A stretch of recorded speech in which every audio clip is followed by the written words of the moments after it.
They say most childhood memories fade, but there's one spring morning I remember with crystal clarity, the day a pancake changed everything. It was a warm Sunday in April 2001, just outside Asheville, Ohio. I was 6 years old, curled up on the couch with my stuffed bunny, watching cartoons. In the kitchen, my dad, Mark, was working his pancake magic. He didn't just cook them, he crafted them. Bears, kittens, even dragons. He called them breakfast smiles. From behind the counter, I heard him call out, "Where's my princess? Come help your old man flip these masterpieces." I jumped up, bunny forgotten, and raced toward the kitchen. The scent of syrup and sizzling batter filled the air. I was already giggling. Then, clatter. The spatula hit the floor. Dad clutched his chest, eyes wide, face contorted in pain. He staggered, then dropped to his knees. I froze. Everything after that blurred into chaos. My mom's scream, the frantic call to 911, red and blue lights flashing outside, cold hospital corridors, and then nothing. Just the silence. My dad never came home. The house that once echoed with laughter and the smell of Sunday pancakes was never the same again. They say grief takes time. But what happens when someone skips the grieving and expects you to keep up? Less than 6 months after Dad's funeral, something shifted in the house. Mom wasn't crying into her pillow anymore. She stopped lingering over Dad's photo. The house grew quieter, but not in a peaceful way. More like secrets started living in the walls. There were whispered phone calls behind closed doors, late returns from support group meetings, and the scent of unfamiliar cologne in the air. His name was Greg. She said they met at a support group for single parents who had lost their spouses. "Greg understands grief," she told me. "I think you're really gonna like him." I was 7. I didn't like anyone, not someone sleeping in Dad's bed barely a year after he died. The wedding was in Grandma's backyard. Simple, small, just a few relatives and a lot of awkward silence. I was the flower girl, stuffed into a scratchy white dress, wondering why my mom was smiling so much. Greg wasn't a bad guy, tall, soft-spoken. He tried to be kind to me. But what unsettled me most wasn't him. It was the pace of it all. One minute we were a grieving family. The next we were playing pretend like nothing ever happened. I hadn't just lost a father. Now I was being told to accept a replacement. People say a baby is a blessing. What they don't tell you is, sometimes that blessing erases everything you used to be. I had just turned 8 when Mason was born. Mom called him her miracle after the storm. She said he was a second chance for our family. Greg looked confused but smiled through it. And me? I just remember feeling like someone quietly changed the rules without telling me. From the moment Mason arrived, everything became about him. The midnight cries, the bottle rotations, the endless pile of laundry, and suddenly every sentence aimed at me started the same way. "Emily, be quiet. Mason's sleeping. Emily, can you get cereal? I don't have time to cook dinner. I'll listen to your story later, sweetie. Mason needs a diaper change." Later never came. I started fading, retreating to corners of the house where no one noticed. While Mom cradled Mason like he was made of gold, I had my ragged old bunny, and a growing sense that I was disappearing. I didn't hate Mason. How could you hate a baby? But I started to hate the way he became the sun, and we were all expected to revolve around him. Even me, the girl who used to be someone's whole world. Neglect doesn't always scream. Sometimes it whispers through the things no one remembers to do for you. The first time Mom forgot to pack my lunch, I thought maybe she just had a rough morning. I sat in the cafeteria watching kids unwrap sandwiches, juice boxes, cookies.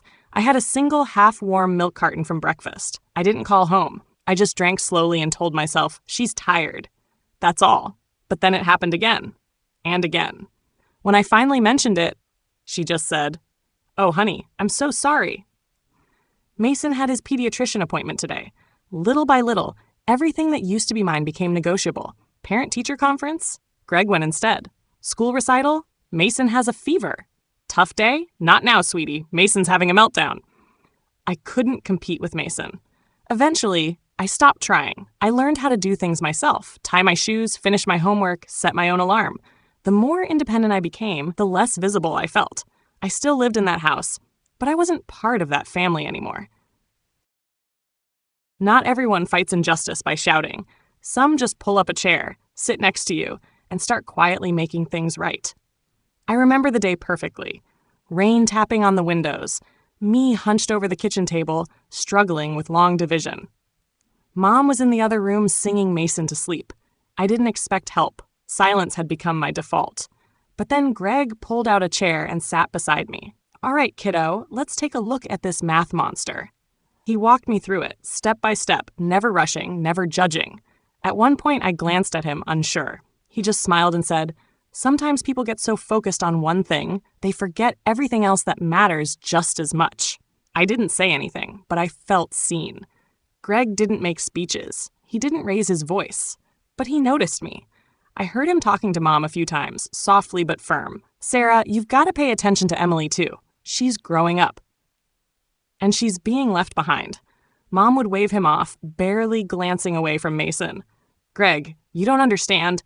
He's just a baby. Emily's fine. She's strong." Greg didn't fight her with anger. He fought by showing up. He cheered the loudest at my karate tournaments. He asked how school was every single day. And slowly, Greg became the only thread tying me to what was left of a family. Some kids aren't held back by chains. They're held back by fear disguised as love. Mason had just turned 5 when Greg had an idea. How about baseball? It'd teach him teamwork, structure, and he could actually burn off some energy.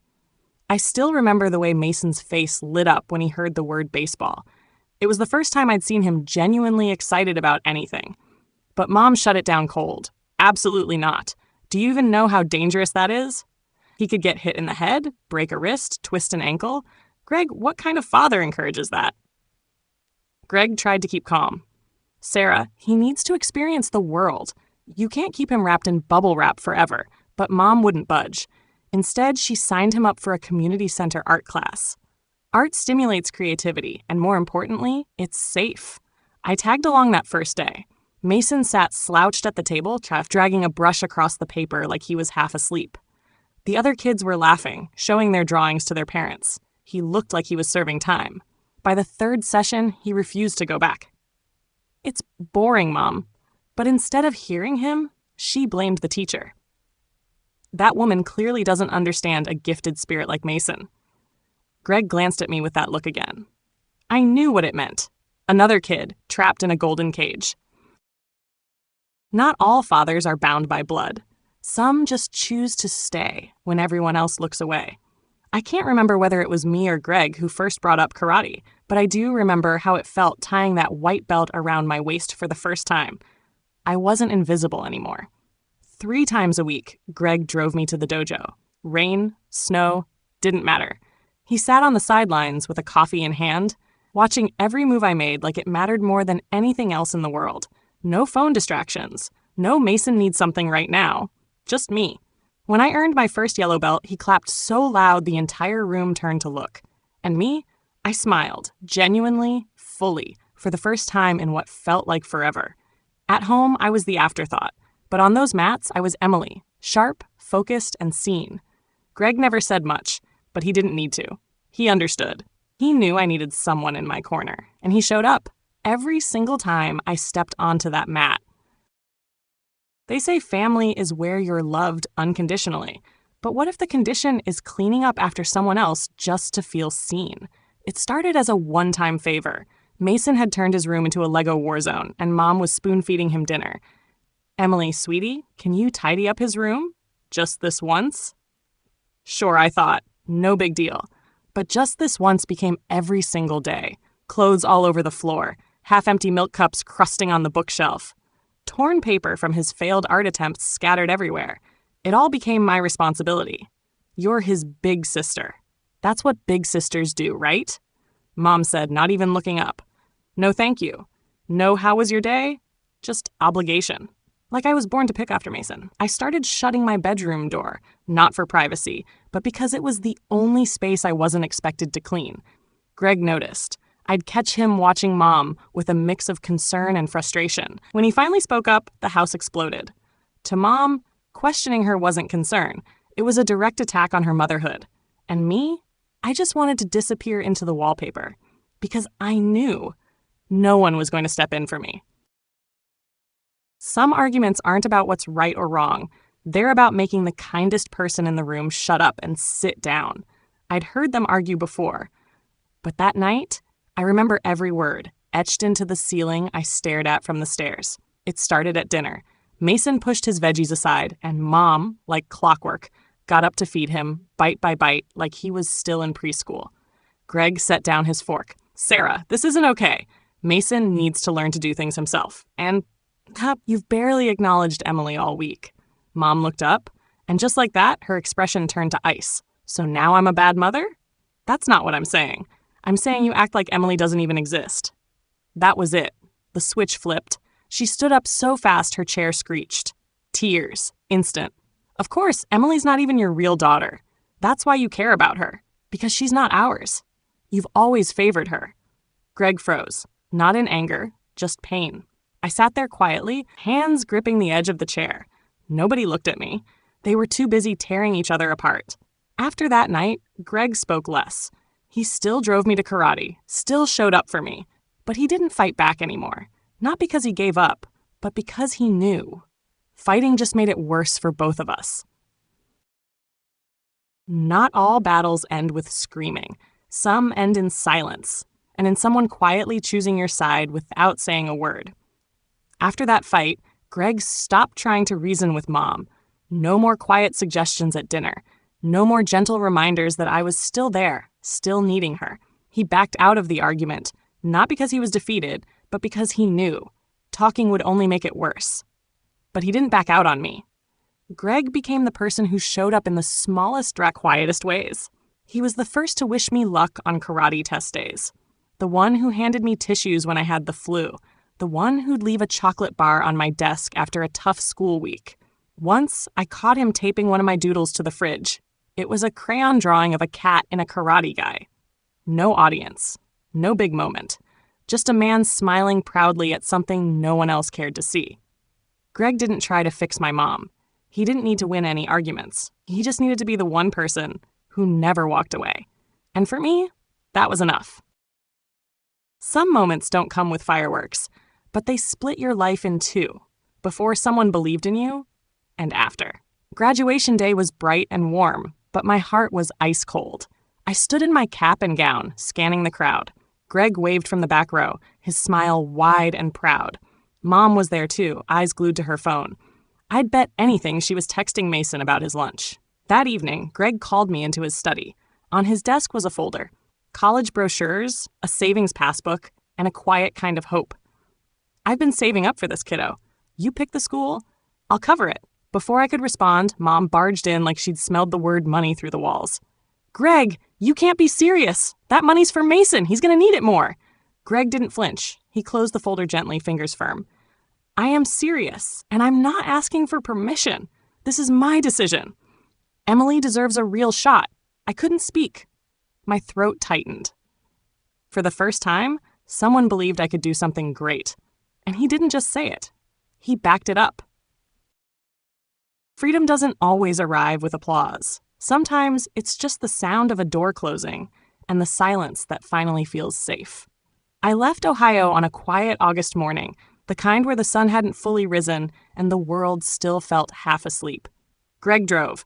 I rode shotgun, clutching my backpack like it was armor and hope rolled into one. Mom didn't come. Said Mason couldn't sleep without her. Truth was, she didn't want to come. Didn't want to pretend she cared. 4 hours later, we pulled into Marshall University in West Virginia. The dorm was old, the paint chipped, but to me, it was freedom with peeling walls. Greg helped carry boxes up and down the stairs, sweating through his shirt. When everything was unpacked, he just rested his hand on my shoulder and said, "I'm proud of you, kiddo. Don't let anyone tell you who you are. Go write your own story." I nodded, eyes burning. In the weeks that followed, I called home. Greg always picked up. Mom was busy with Mason. Each call with Greg reminded me, I wasn't there anymore. I wasn't standing in someone else's shadow. For the first time, I got to be me. Some kids are raised on expectations. Others are raised on excuses. While I was building something real in West Virginia, everything back home was falling apart. Greg called one night, late. His voice was quieter than usual, worn. "Just wanted to let you know, Mason's not going to college. Says school's not for people like him. I didn't respond. He's spending most of his time gaming, and I'm worried. I tried getting him into some after-school programs, but I cut in. Let me guess. Mom said you're being too hard on him? Greg gave a hollow laugh. She called me a dictator, actually. Mom claimed Mason was too sensitive for structure, alarms, or making his own bed. She said his new friends were a little wild, but at least they make him laugh. I listened and felt cold. Greg was still trying. I could hear it in every sigh. But I also knew he was losing ground. Mason didn't have to try, because Mom made sure he never had to. Some deaths shatter your heart. Others just show you who never had one to begin with. Greg died on a Thursday afternoon in September. Heart attack. On site. No warning. No last words. When the hospital called, my hands shook so badly I dropped the phone. He was gone. Just like my father. Like fate circling back for one more cruel encore. The funeral was 2 days later. I wore black, stood in the wet cemetery grass, wind cold against my skin. Mom sobbed like she'd lost the great love of her life. Oh, Greg, he was everything to me.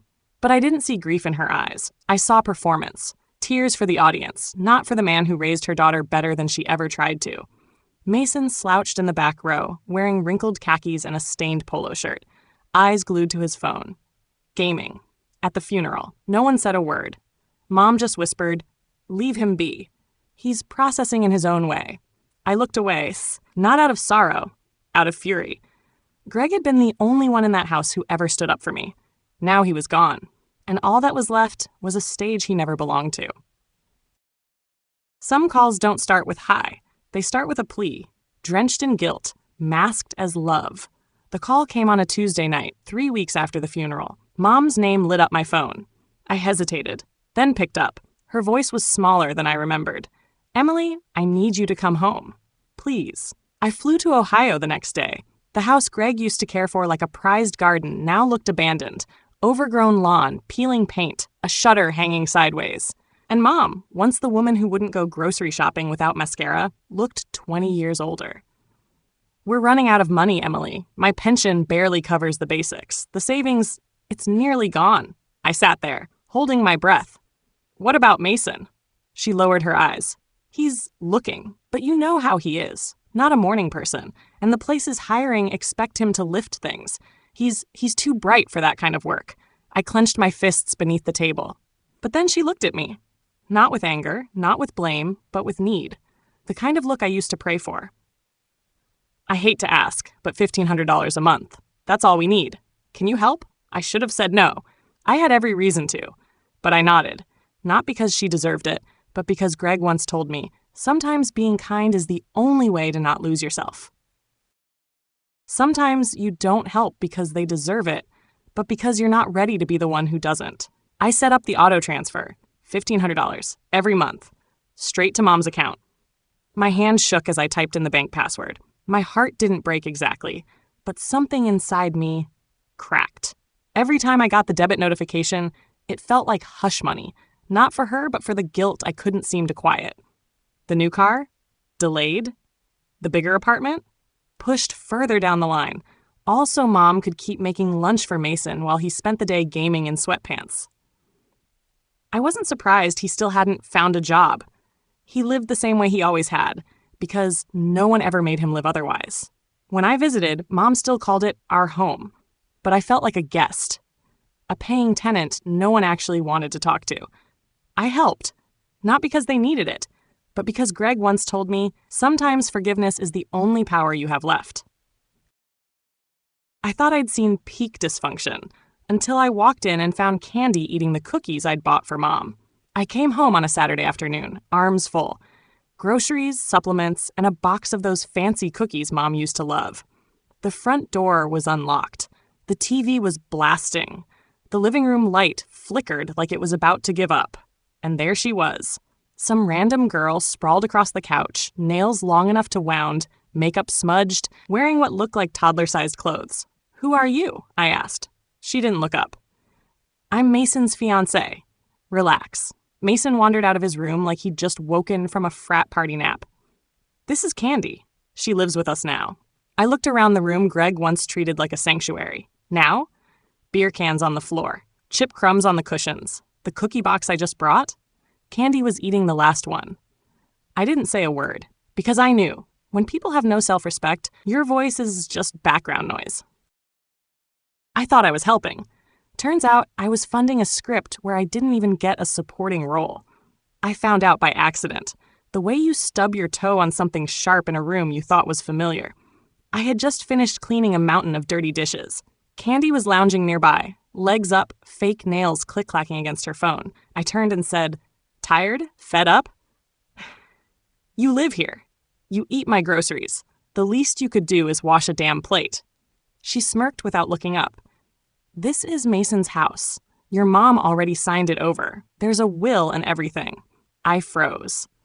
That night, I sat across from Mom at the kitchen table. The yellow light above us flickering like it too was tired of pretending. "You made a will and left everything to Mason?" She didn't deny it, didn't explain, just said it like it was obvious.